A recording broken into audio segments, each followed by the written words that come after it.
voltando aqui. Aqui tá, eu até falei da lei de Hooke. Aqui existe aqui um desenho mostrando essa força, né? O movimento periódico é o movimento de um corpo que se repete regularmente. O corpo volta a uma dada posição depois de um certo intervalo de tempo fixo. Então, aquilo que eu coloquei para vocês lá no início da apresentação, o que é esse movimento periódico? Então, o objeto sai aqui do ponto B, vem até um ponto extremo, depois volta novamente ao ponto B, sempre voltando à mesma posição de equilíbrio. Durante esse movimento, existe uma força que atua sobre esse corpo, principalmente se esse corpo se encontra em constante vibração. Então, quando o bloco se encontra nessa posição, a mola tenta voltar ele para a posição de equilíbrio. Quando ele se encontra na posição B, a mola restaura para a posição de equilíbrio. Esse é um movimento periódico, esse é um movimento que se repete. Essas distâncias entre esse movimento de máxima deformação e esse ponto de máxima compressão até a origem é chamado de amplitude. É uma das características talvez mais marcantes dentro da vibração, porque a energia relacionada a esse movimento vai depender diretamente dessa amplitude, que pode ser uma amplitude negativa ou uma amplitude positiva em relação à posição de equilíbrio. Nessa lei de Hooke que eu apresento aqui para vocês, esse sinal negativo, ele indica a direção, ele indica o sentido da força em determinados momentos, em relação ao deslocamento que ocorre. Então, nesse ponto aqui, o deslocamento tem ocorrido para a esquerda e a força vai atuar para a direita. Nesse ponto B, o deslocamento ocorre para a direita e a força restaura para a esquerda. Então, vetorialmente, a lei de Hooke ela traz esse sinal negativo para mostrar o sentido da força sendo oposto ao deslocamento da massa. E outra coisa interessante da lei de Hooke é a razão direta de relação entre força e deslocamento. Se a gente construísse um gráfico aqui, F em função de X, você teria exatamente essa reta, mostrando que a força é sempre proporcional ao deslocamento. Isso, pessoal, sendo dentro do regime elástico, tá ok? Vamos focar bem nesse regime elástico, porque dependendo das condições, esse regime elástico vai ser extrapolado, e aí você cai no regime plástico, que é aquele momento que a deformação já ocorreu além do limite da estrutura. A gente está falando de mola, porque a mola é um dos modelos mais simples que tem para representar a vibração, mas isso pode acontecer em qualquer situação. O movimento do sistema massa-mola, então, ele pode ser modelado. Tá? A gente vai modelar esse sistema a partir da segunda lei de Newton. E para modelar, a gente tem 3 pontos bem interessantes da lei de Hooke. O ponto na máxima deformação, então aqui você tem máxima deformação, tá? Aqui você tem o ponto de máxima compressão da mola. Esses pontos, por que eles são pontos importantes? Quando essa massa ela deforma até o máximo, ela atinge velocidade igual a zero, tanto no máximo de deformação quanto no máximo de compressão. Então, aqui você tem o limite de deformação da mola ou da estrutura e ocorrendo para um momento que a partícula atinge velocidade igual a zero. Quando você tem aqui o centro do sistema, né, ou em x igual a zero, você vai ter a máxima velocidade da partícula, no entanto, você não tem deformação da mola. Então, essas características elas serão levadas lá para a minha equação de Hooke, quando eu relacionar essa equação de Hooke com a segunda lei de Newton. Então, escreveremos que força resultante é igual a massa vezes aceleração. Lembrando lá da física 1, aceleração é a derivada segunda da posição em relação ao tempo. Então, você tem a segunda lei de Newton como sendo M D2x dt2. E o que acontece agora? A única força que nós temos no sistema massa-mola, considerando um sistema sem atrito e sem amortecimento, é a força aplicada pela lei de Hooke. Então, nós vamos substituir esse menos kx aqui dentro da força resultante. E vamos, então, descobrir o que vai acontecer. Aqui foi o que eu acabei de falar para vocês. O bloco é deslocado para a direita de x igual a 0. A posição é positiva. Aqui, então, seria a posição de mais amplitude, ou seja, o x é igual a mais a. E aqui você tem o deslocamento negativo, onde você tem a posição x igual a menos a. E no meio, na posição central, na posição de equilíbrio, você vai ter x igual a 0. Esse x igual a 0, então você não tem força restauradora, ou seja, nesse ponto aqui não existe nenhum tipo de força atuando sobre a estrutura. Aqui você tem a força atuando para a direita, aqui você tem a força atuando para a esquerda, só relacionando a essas duas posições. Então, fazendo a substituição, força resultante ou força S é igual a massa vezes aceleração, nós substituímos a força resultante por menos kx, e fica que menos kx é igual a massa vezes aceleração. Isolando a aceleração, então a aceleração máxima é menos k sobre m vezes x. Esse é o ponto no qual o objeto atinge a máxima deformação possível. E notem que essa aceleração ela vai ser máxima nesses pontos nos quais você tem a máxima deformação, uma vez que a aceleração é diretamente proporcional à posição do objeto. E como se o bloco é largado de uma posição x igual a A, então a aceleração inicial é menos k sobre m vezes A. Por que uma aceleração negativa? Porque a força, pensando aqui no nosso sistema de coordenadas, a força vai estar atuando no sentido contrário à deformação do bloco. Se o bloco é deixado numa situação de x igual a menos A, então a aceleração dele é positiva. Seria essa situação, o bloco se encontra aqui e nesse momento ele está sendo acelerado na direção positiva do nosso eixo. E quando o bloco passa pelo ponto de equilíbrio, a aceleração é igual a 0. Então, voltando a essa ideia inicial, isso vai ser a chave do nosso problema, nós teremos, então, essas duas situações nos quais eu tenho máxima aceleração em x igual a mais a e máxima aceleração em x igual a menos a. Essa é a máxima deformação que ele pode ter.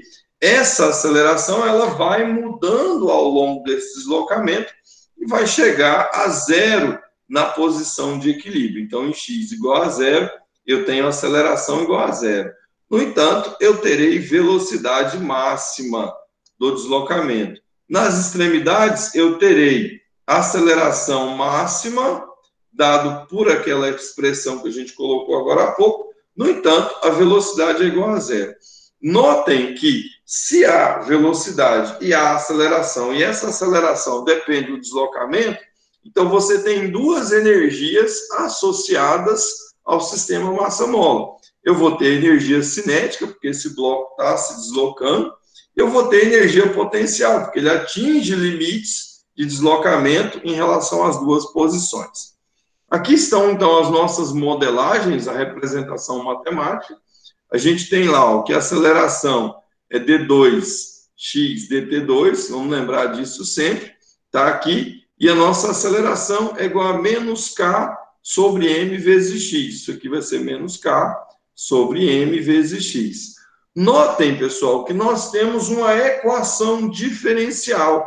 Que equação diferencial? Essa aqui, d2x dt2 igual a menos k sobre m vezes x. Uma equação que envolve derivadas, chamada de equação diferencial. Nesse momento do curso, vocês, nesse período, nós não vamos resolver essa equação diferencial usando os métodos que são aplicados a ela, porque vocês ainda terão uma disciplina chamada C4, o cálculo 4, que vai mostrar para vocês quais são os métodos para resolver essas equações. Nós vamos, a partir daqui, só aceitar a sua solução.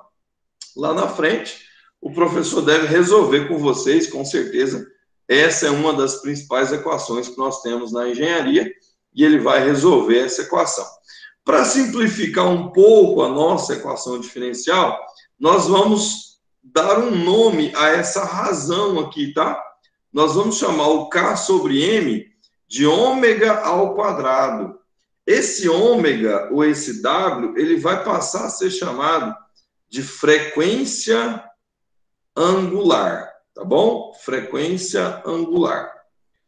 Por que frequência angular? Devido à unidade que nós temos dessa grandeza, que vai ser radiano por segundo. Rad por segundo. Esse K, eu não falei com vocês sobre ele, mas acredito que vocês viram lá em Física 1, o K é a rigidez da mola. Alguns autores na engenharia não chamam de rigidez, chamam de constante elástica ou módulo elástico. Qualquer material possui módulo elástico. Se você pegar, ó, a perninha do meu óculos, tá vendo que ela é flexível? Então, esse tipo de material tem um módulo elástico maior. Se você pegar aqui a caneta, né? A caneta, eu não consigo fletir a caneta como eu consigo com a perna do meu óculos. Então, isso aqui é mais rígido, tem um módulo elástico diferente. Então, pessoal, esse módulo elástico dividido por essa massa vai ser chamado a partir de agora de W2. Esse W representa a nossa frequência angular. Então, eu reescrevo, né, a minha equação diferencial. D2x dt2 igual a menos ômega ao quadrado vezes x. Existem alguns teoremas, alguns colorários da matemática que nos indicam como é a solução dessa equação diferencial. E os teoremas dizem que quando a derivada segunda depende da posição, e essa posição aparece na equação, ela vai ter uma solução harmônica. O que é uma solução harmônica? É uma função periódica. E nós temos dentro da matemática algumas funções periódicas bem específicas. E vocês as conhecem muito bem, que são as funções trigonométricas. Essas técnicas de solução dessas equações diferenciais são bastante simples. Nós olhamos a equação, nós temos algumas informações em relação a essa equação e, a partir dessas observações da equação, do tipo da equação, você indica o tipo de solução. São algumas técnicas de resolver. Essa, por exemplo, é uma equação homogênea, segunda ordem, ordinária e linear. Equação diferencial ordinária de segunda ordem. Então, essas soluções, elas sempre vão representar funções periódicas. E eis aqui a solução desse tipo de equação. Essas duas funções são as funções periódicas que nós temos na matemática. Nós temos outras, os senos e os cossenos hiperbólicos, mas ao nosso alcance nesse momento, a função seno e a função cosseno vão representar muito bem as soluções dessa equação. A diferença da função seno para a função cosseno é simplesmente o deslocamento. Uma está deslocada em relação à outra, exatamente π sobre 2 graus. Vocês podem perceber, ó, essa posição representa π sobre 2. E essa posição representa o zero. Então, significa que a função cosseno e a função seno estão defasadas de 90 graus. Qualquer uma das duas pode representar a solução da equação diferencial. Se vocês resolverem aquela equação diferencial, nós vamos chegar, então, nessa solução aqui, ó.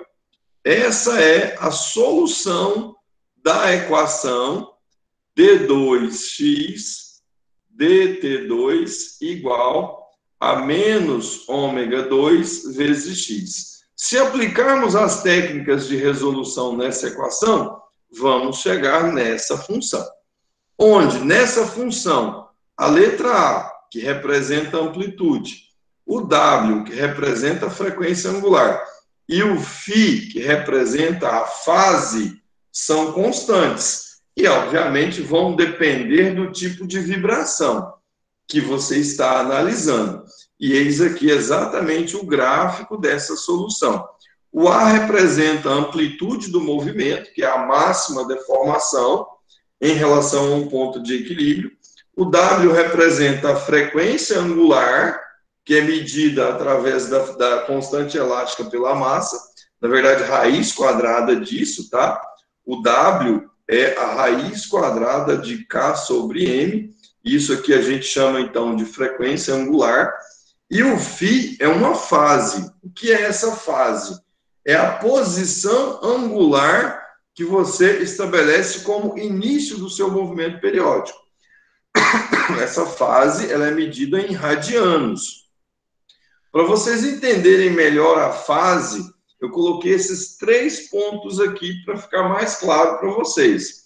O que é a fase? Por exemplo, se a partícula está em x igual a A, no instante inicial, então a fase é 0. O que significa x igual a A? Lembra lá daquela bolinha oscilando, perdão, vou botar aqui, daquela bolinha que oscilava de uma extremidade a outra extremidade, e você tinha aqui um movimento circular representando esse movimento.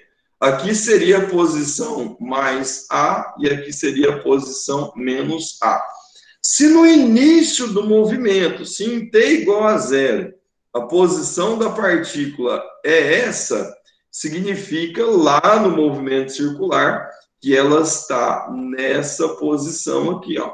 E aqui você tem 0 grau.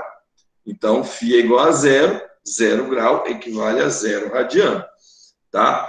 A fase do movimento é uma quantidade ômega-t mais φ. Xt é periódica e o seu valor é o mesmo cada vez que ômega-t aumenta 2π radianos. Ou seja, se eu der uma volta completa nesse círculo, eu volto a essa posição, a partícula volta a essa posição x mais A. E assim sucessivamente. Por exemplo, se a partícula se encontra em x igual a 0, olha só, vamos pensar aqui, x igual a 0. Qual que é a fase, então, dessa partícula? Em x igual a 0, você está nessa posição angular, que seria π sobre 2 radianos. E assim sucessivamente. Nós conseguimos identificar a fase a partir da posição para t igual a 0. Isso é fácil de ser deduzido quando você tem as constantes do movimento. Aqui seria eu gosto muito desse GIF, que ele representa o movimento harmônico sendo projetado em uma senoide, em uma cossenoide lá atrás, naquela transparência lá. Então, nós estamos falando que esse movimento, né, o movimento de sobe e desce dessa massa, é um movimento periódico. E por que podemos afirmar que o movimento periódico pode ser representado por uma função periódica? Está aí a prova física disso. O movimento, a projeção do movimento periódico sempre vai levar a uma função periódica. E isso nos mostra, tanto matematicamente, pela solução da equação diferencial, como na prática que vocês estão observando aí, ok? Aqui a gente vai falar de algumas definições básicas de frequência e período, que eu já comentei com vocês, e, obviamente, as fórmulas que nós vamos utilizar para calcular esses valores, essas grandezas em cada movimento. Tá? O período, pessoal, ele pode sempre ser calculado a partir dessa expressão 2π sobre ômega, tá bom? Sempre relacionando aí o período com a frequência angular do movimento. Como eu já disse para vocês, período é um intervalo de tempo necessário para que a partícula faça um ciclo completo do seu movimento. Os valores de x e v da partícula no instante t são iguais aos valores x e v em um instante t mais o período, se o movimento for periódico, ou seja, tudo no movimento se repete a cada período. Então, se você mede a velocidade nesse momento, e medir a velocidade um momento depois, e esse momento equivale ao período, você vai ter a mesma velocidade e a mesma posição. O inverso do período se chama frequência, que é, na verdade, a quantidade, o número de oscilações executadas por uma partícula, por uma estrutura, por uma barra, por unidade de tempo. Se esse tempo for o segundo, essa frequência, então, será medida em hertz. E frequência, pessoal, 1 sobre o período, ou o inverso dessa expressão, né? Ômega sobre 2π, tá bom? Aqui são algumas outras equações que vão mostrar para nós algumas relações que já foram colocadas, como, por exemplo, a máxima velocidade, a máxima aceleração, como calcular essa velocidade em qualquer instante, como calcular essa aceleração em qualquer instante. Então, eis aqui a função que representa o nosso movimento periódico. É uma função que nos dá a posição. Pessoal, vocês aprenderam na Física 1. Se você deriva a posição, o que você obtém? A velocidade. Então, a velocidade derivada de x no tempo. Derivando esta expressão, nós vamos encontrar essa, que é a derivada do cosseno, dá menos seno, aí multiplica pela derivada do argumento. A derivada do argumento, que é ômega t mais φ, dá ômega, esse ômega vem aqui para fora, então a velocidade é menos ômega a seno de ômega t mais φ.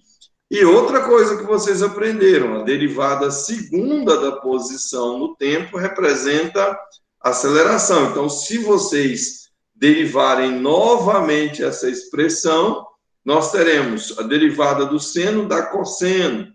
Aí vocês multiplicam pela derivada do argumento, que vai dar ômega novamente, o ômega vem aqui para fora, fica ômega ao quadrado, fica menos ômega ao quadrado, a cosseno de ômega t.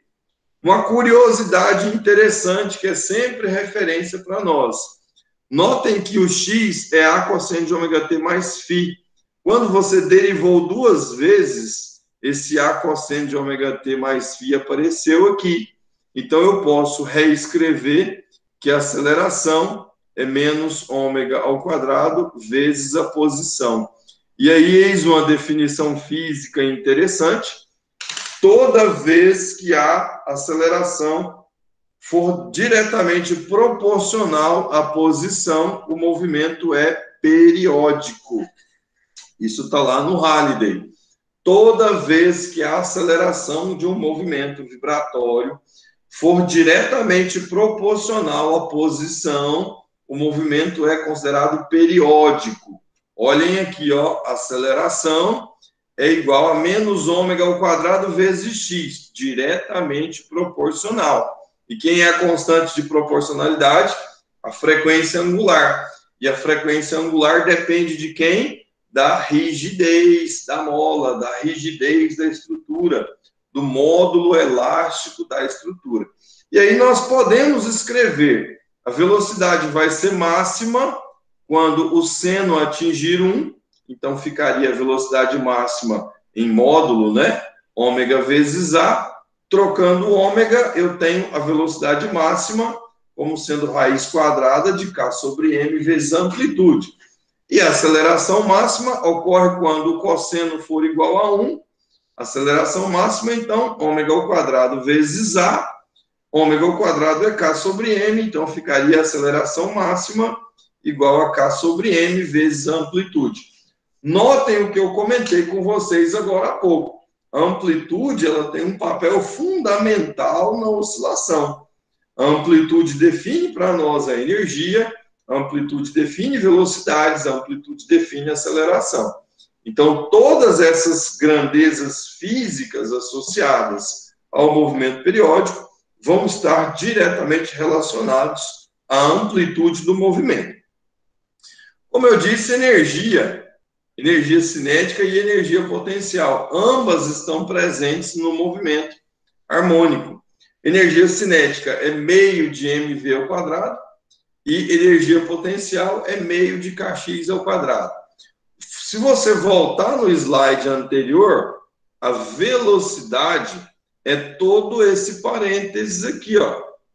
Então, eu vou elevar tudo isso ao quadrado, substituindo aqui, eu vou ter energia cinética igual a meio de K sobre ômega ao quadrado, vezes ômega ao quadrado, seno ao quadrado, de ômega t mais φ. Essa é a expressão para energia cinética de um movimento periódico. E a energia potencial é meio de kx ao quadrado. Se nós substituirmos o x pela sua expressão, olha lá, eu vou ter energia potencial igual a meio de Ka ao quadrado, cosseno ao quadrado de ômega t mais φ. Essa é a expressão para energia potencial de um movimento periódico. O que é energia mecânica? Vocês aprenderam em Física 1. Energia mecânica é a soma da energia cinética com a energia potencial. Ou seja, meio de mv ao quadrado mais meio de kx ao quadrado. Substituindo a expressão para energia cinética e para energia potencial do movimento periódico, eu vou ter, então, meio de K ao quadrado seno ao quadrado de ômega t mais φ, mais meio de K ao quadrado cosseno ao quadrado de ômega t mais φ. No entanto, todos nós sabemos que esse termo aqui e esse termo aqui são iguais. Então, eu posso colocar em evidência. Vou colocar um igual aqui, ficando meio de K ao quadrado. Isso vai multiplicar seno ao quadrado de ômega t mais φ, mais cosseno ao quadrado de ômega t mais φ. O que é, pessoal, seno ao quadrado mais cosseno ao quadrado? Isso vale 1, pela identidade fundamental da trigonometria. Então, se isso vale 1, eu fecho que a minha energia mecânica do sistema é meio de K ao quadrado. Lembro que eu disse para vocês, inclusive nos slides anteriores, a amplitude do movimento, ela define várias características do movimento. Dentre uma das características extremamente importantes é a energia do movimento periódico. Inclusive, quando se faz a avaliação de vibração em estrutura, nós pegamos os ruídos da vibração pela energia que a vibração oferece para nós. E eis aqui a maneira com a qual nós vamos calcular essa energia. Tá? Essas duas curvas, uma delas representa a energia cinética e uma delas representa a energia potencial. Eis aqui a energia cinética e eis aqui a energia potencial. Na média, se você somar a cinética mais a potencial, você vai ter uma média constante de energia. Essa média constante de energia representa, então, essa energia mecânica. Notem nos gráficos da energia que esse ponto aqui representa o K máximo, ou seja, o ponto no qual eu tenho a máxima energia cinética. Ocorre em x igual a 0. E esses dois pontos, esse e esse, representam o U máximo, os pontos nos quais eu tenho a máxima energia potencial, que ocorre exatamente em x igual a mais A e em x igual a menos A. São pontos nos quais eu terei a máxima energia potencial. E no meio eu tenho a máxima energia cinética, e isso vai servir, em alguns casos, para você, então, poder definir qual é a energia do sistema ou calcular características relacionadas à vibração daquela estrutura. Pêndulo simples. O pêndulo é um bom exemplo para a gente falar de vibrações, porque ele representa perfeitamente o movimento periódico, né? O movimento harmônico simples. E aqui existe uma força restauradora bastante interessante, que é a força gravitacional. Toda vez que esse pêndulo atinge esse ponto aqui, a força-peso atua sobre ele e ele volta, então, a esse movimento que nós chamamos de movimento pendular. Como, então, determinar as equações do movimento harmônico para o pêndulo? Lembrando que toda essa modelagem que nós fizemos, essas equações que foram mostradas para vocês, são equações do sistema massa-mola. Bom, como ficariam, então, as equações para o pêndulo? Bora fazer isso? Essas equações para o pêndulo, elas vão depender de uma outra força. Lá no sistema massa-mola, a força restauradora era menos Kx. E no pêndulo, qual é a força restauradora? É a força gravitacional, mas na verdade não é qualquer força gravitacional. Aqui nós temos o mg, que é na vertical para baixo, e a força que restaura o pêndulo é essa componente aqui, ó. Essa componente que é o peso tangencial, que é o mg seno de θ, tá bom? E quando que eu posso considerar o pêndulo como sendo um movimento harmônico? Quando esse θ for muito pequeno. Se o θ for pequeno, o que acontece? Eu posso afirmar que o seno de θ é aproximadamente θ. Se isso aqui puder ser aceito para o pêndulo, então o pêndulo é um movimento harmônico simples. Eis aqui a modelagem que eu mostrei para vocês agora. Aqui nós temos o mg, aqui nós temos o peso normal, que vocês conhecem muito bem como mg cosseno de θ, e aqui nós temos o peso tangencial, que é o mg seno de θ. E aqui nós temos a inclinação, né, a elevação angular.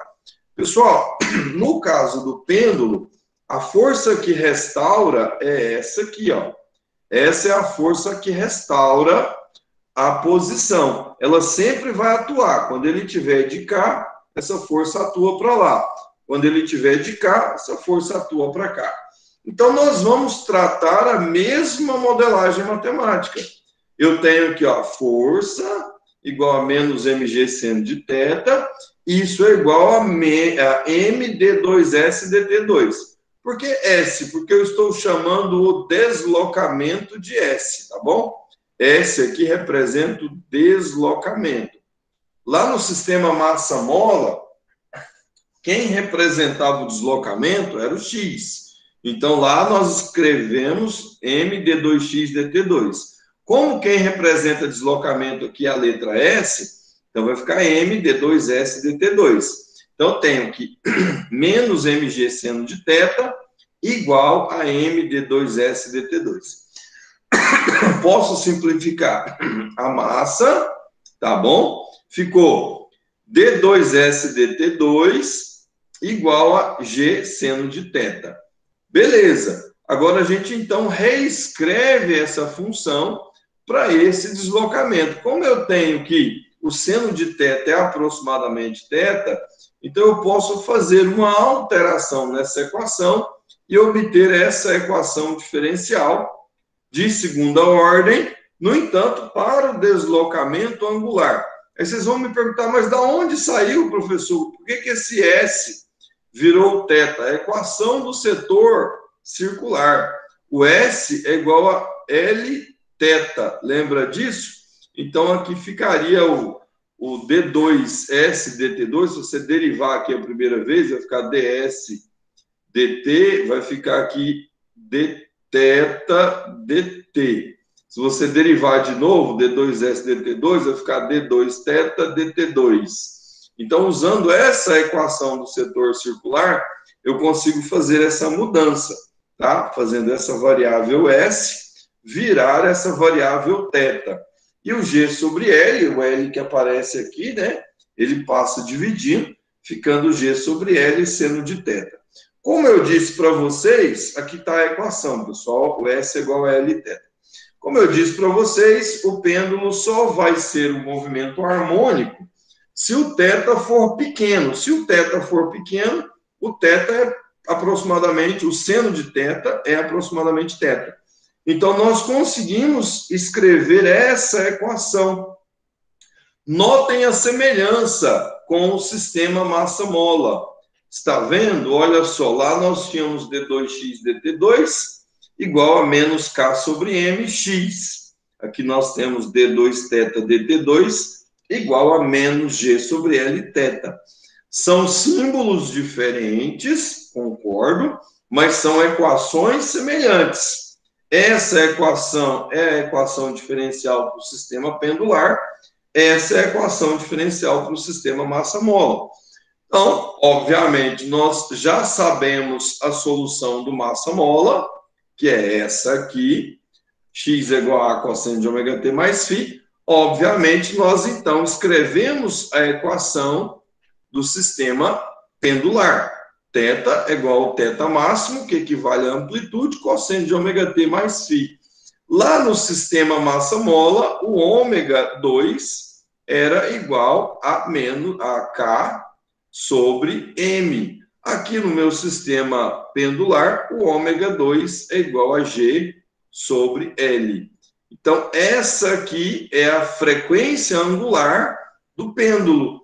E isso me leva ao cálculo do período do pêndulo, porque o período é 2π sobre ômega. Substituindo esse ômega nessa expressão, eu vou ter, então, que o período do pêndulo é 2π raiz de L sobre G. Esse é o cálculo que eu faço para chegar ao tempo que o pêndulo leva para fazer aquele movimento de subida e descida que nós conhecemos. Ok? Queria fazer aqui um exemplo rapidamente com vocês, modelar bem simples aqui o meu sistema, para mostrar algumas relações matemáticas que são bastante úteis nesse momento que a gente está das oscilações. Então, considere um pêndulo de comprimento L com uma bola de massa M. A bola está presa a uma mola de constante K. Admita que o pêndulo e a mola estão simultaneamente em equilíbrio. Determine ômega para pequenas oscilações. Ótimo. Nós temos um pêndulo e uma mola. O sistema acoplado. À medida que esse pêndulo vibra, faz isso aqui, essa mola aqui se desloca. Então, eu tenho o pêndulo com pequenas oscilações, tá? Ocorrendo uma pequena deformação na mola. Então, esse é um caso onde nós temos os dois sistemas. Nós já conhecemos a força restauradora do pêndulo e nós já conhecemos a força restauradora da mola. Só um detalhe que esse X, ele foi trocado por L seno de θ. Por quê? Imagine, essa mola, o pêndulo fez isso. Então, essa mola se deslocou essa distância X. E o θ está bem aqui, O θ está bem aqui. Então, por que eu posso trocar esse X da força da mola por L seno θ? L é isso. Então, aplica aqui o seno de θ. Vai ficar seno de θ igual a cateto oposto sobre hipotenusa. X sobre L. Então, eu vou tirar daqui que o X é L seno de θ. Tá bom? Foi da onde surgiu isso. Como ele disse para nós que são pequenas oscilações, então, pessoal, o seno de θ é aproximadamente θ. Isso aconteceu para as duas equações, seno de θ igual a θ. Como agora nós temos duas forças, nós temos a força do pêndulo e nós temos a força da mola, então nós vamos escrever que a força resultante, que é massa vezes aceleração, é igual à força do pêndulo mais a da mola. Está aqui substituída, ok? Daqui para baixo foi só mudança mesmo de sistema de equação. Tá? O que é massa vezes aceleração? Então, você tem aqui, L sobre L. Posso dividir, colocando aqui, mgθ menos KL vezes θ. Então, isso aqui ficou menos L sobre L mgθ menos M sobre M, L vezes θ. simplifico esses M e esses L's, coloco o ML em evidência, eu vou ter aqui, ó, que menos ML, que multiplica G sobre L, mais K sobre M vezes θ. Isso me leva a essa expressão, tá? ML ômega ao quadrado vezes θ. E aí, toda essa expressão aqui, ó, toda essa expressão foi o que eu defini como ômega ao quadrado. E, obviamente, isso aqui está igual a MA, né? Massa vezes aceleração. Então, eu tenho que massa vezes aceleração é igual a menos ML, que multiplica G sobre L, mais K sobre M vezes θ. E se M vezes A é M d2x dt2, isso é igual a essa expressão. Isso aqui, então, nós passamos a chamar de frequência angular. É aquela relação que multiplica ao θ. E aí eu tenho que ômega ao quadrado, G sobre L mais K sobre M, e ômega, então, é G sobre L mais K sobre M, que é o meu sistema massa-mola. Ok? Quando eu tenho um sistema massa-mola acoplado com um pêndulo, basicamente, a soma da frequência angular do pêndulo mais a soma da frequência angular da mola vão se estabelecer no sistema. Só oscilações forçadas, eu vou fazer um comentário rápido aqui com vocês, mas eu prefiro colocar um vídeo explicativo mostrando para vocês, em algumas situações, onde eu tenho oscilações amortecidas em estruturas, eu tenho um vídeo bem interessante que fala de oscilações amortecidas em linhas de transmissão, em pontes, em edifícios, que esse assunto ele não entra na nossa ementa, assim, que eu vou cobrar de vocês e tal. É mais curiosidade mesmo que eu quero mostrar aqui para vocês, uma vez que vocês vão ter isso em outros momentos do curso de vocês. Mas as oscilações amortecidas são aquelas oscilações onde elas começam com uma amplitude muito grande e aí, de repente, ocorre um amortecimento nessa vibração e ela vai diminuindo até parar. Seria equivalente a você ter uma mola oscilando, e de repente você colocasse um copo com água, a bola dentro de um copo com água, e essa água fosse, então, amortecendo essa vibração. Normalmente, a força de atrito no sistema amortecido é sempre proporcional à velocidade. Tá? Esse B que aparece nessa força de atrito é o que nós chamamos de coeficiente de amortecimento e a velocidade do objeto que se encontra naquela situação. Então, antes nós só tínhamos isso aqui, ó, massa vezes aceleração igual a menos kx. Só que agora nós temos massa vezes aceleração igual a menos kx menos bv. Apareceu a mais esse bv, que é a força de atrito que está amortecendo a minha estrutura. E aí, a velocidade v, ela é dx dt. Tá aqui, ó. E aí, nós reescrevemos tudo em função das derivadas. Então, você vai ficar com m d2x dt2 igual a menos kx menos b dx dt. Um dos motivos que esse assunto ele não entra especificamente na nossa ementa, porque agora nós temos uma equação diferencial um pouquinho mais complexa. A nossa equação diferencial tem segunda ordem, tem primeira ordem e tem o termo da variável. Agora já não é uma equação diferencial tão simples, que é essa aqui, ó. Nós precisamos resolver essa equação diferencial. Existem métodos, existem teoremas para a gente chegar nessas soluções.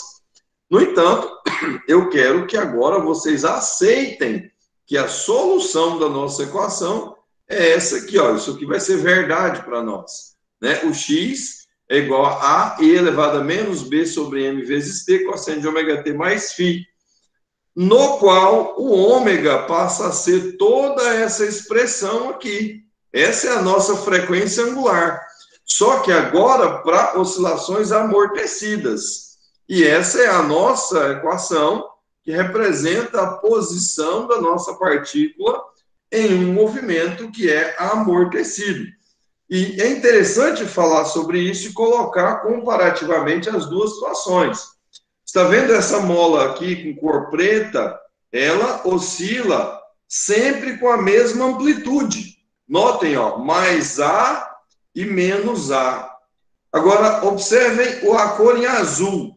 Ela começa com uma amplitude bem elevada, vai diminuindo, diminuindo, diminuindo, até ela desaparecer. Então, esse é o comportamento gráfico da oscilação amortecida. Esse termo representa essa exponencial, representa esse envelopamento da oscilação, tá vendo? Ela vai se envelopando e esse comportamento é então estabelecido por essa exponencial, no qual esse B vai ser o nosso amortecimento. E aí, obviamente, né, em sistemas que você pode controlar mecanicamente, você pode aumentar ou pode diminuir esse amortecimento, o que vai fazer com que essa oscilação ela vá a zero rapidamente, ou ela continue aí por um determinado tempo, dependendo do seu ponto de vista, tá bom? Aqui já são as oscilações forçadas. A diferença é que a oscilação forçada, ela tem um amortecimento, e mesmo tendo um amortecimento, você provoca uma redução dessa oscilação para que ela permaneça, mesmo com o amortecimento, em processo de vibração. E aí agora você adiciona no sistema uma força F qualquer.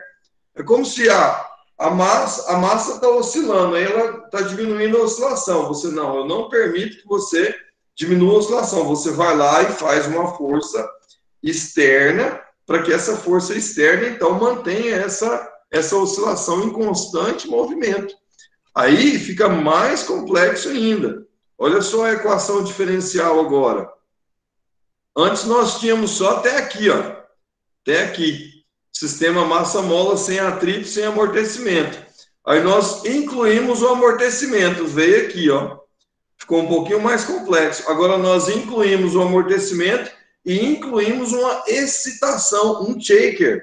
Então você tem agora uma equação diferencial extremamente complexa. E não é fácil resolver essas equações diferenciais com essas características. Nós precisamos, em alguns casos, até de simuladores, de métodos numéricos para resolver essas equações diferenciais. Mas só que eu queria que vocês entendessem o que é um movimento harmônico simples, é aquela oscilação indefinida, periódica, sem atrito. O que é uma oscilação amortecida, é aquela oscilação que ela começa, vai diminuindo, diminuindo, diminuindo. E o que é uma oscilação forçada, com amortecimento.